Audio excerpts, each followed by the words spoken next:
د ولسمشر مرستیال کاملا هریس د سشنبې په ورځ د منیسوټا والي ټیم والز د خپل مرستیال په توګه معرفي کو. هغه په خپل ایالت کې ډېر ښه اجرایي رئیس و او د هغه د تجربې له کبله زه تاسو ته وایم ټیم والز به په لومړۍ ورځ چمتو وي. د جمهوریت غوښتونکو د ولسمشرۍ نومان ډانلډ ټرمپ هم د خپل مرستیال جی ډي وینس سیاسي سابقه ستایلې ده، خو وایي چې مرستیال دومره مهم نه وي. زما په فکر دا په تاریخي لحاظ ښه مستند شوی چې د ولسمشر مرستیال د ټاکنو په ګټلو کې هیڅ اغیزه نه لري. زما مطلب دا دی چې په حقیقت کې هیڅ اغیزه نه لري، یوازې د ولسمشرۍ په کاندید پورې اړه لري. شنونکي وایي چې مرستیالان د متحده ایالاتو د ولسمشر تر سوري لاندې کار کوي، نو ځکه د دوی رول اکثره د پامه غورځول کیږي. خو د دوی رول ځکه مهم وي چې کله ولسمشر د یو علت له کبله دنده نشي ترسره کولی، نو دوی د هیواد ولسمشري کوي. د دوی رول واقعا د ماتحت په توګه کار کول وي، د ولسمشر د پالیسۍ په وده او تعقیب کې مرسته کول او د ملي او نړیوال مشر په توګه د کار کولو لپاره د وړتیا زیاتول دي. ګولسټاین وایي چې تر یوې اندازې پورې د مرستیال انتخاب کولی شي د ولسمشرۍ کمپاین ته وده ورکړي.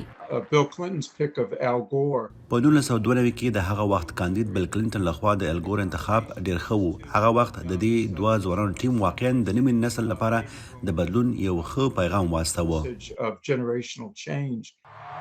د ټیم وال سابقه او په کورنۍ پلوه اقتصاد باندې تمرکز هغه څه دي چې د هریس کمپاین وي.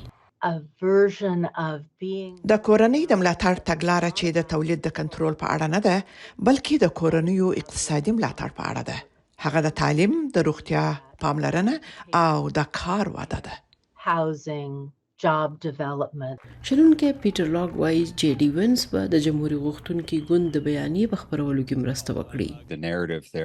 د دوی بیانیه تاسو پوهیږئ یو داسې امریکا و چې تاسو سخت کار کوئ، د قواعدو سره سم کار کوئ، تاسو بریالي کېدای شئ، او دا چې امریکا اوس هغه شان نه ده، او که تاسو دوی ته رایه ورکړئ نو امریکا به هغه شان شي. حتی که د جمهوریت ریاست مرستیال کاندیدان په انتخاباتو کې زیات اغیز نه لري، خو شنونکي وایي چې رایه ورکوونکي به دې ته پام وکړي چې دا کاندیدان د رایه ورکوونکو خبرو ته او د دوی اندېښنو ته څومره غوږ نیسي. دا و د ویرونیکا اګلیشیا د رپورټ پښتو ژباړه، نذرانه یوسفزۍ، امریکا غږ.